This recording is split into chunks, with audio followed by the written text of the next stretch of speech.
Evening guys, mayong gabi sa tanan. Mag-update po kita sa tong gihimong bagong pugaran guys. Kay naay nagpahimo na to. Shout out dahil sa tagiya Tikoy.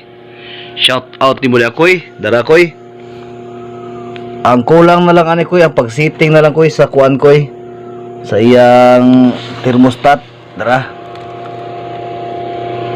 bago na ni guys, bagong pugaran, limpyohanan pa ni. Dara natay switch sa fan.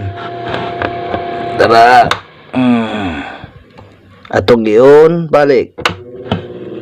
Alright, shout out sa tagiya Tikoy. Shout out mo ako'y, chat lang niya ako ko'y pohon og ako na nang ihatod kay murag duty pa ko og pohon sa butag. Og dahang salamat sa naglantaw. Bye bye. DIY pugaran, basta DIY musanay.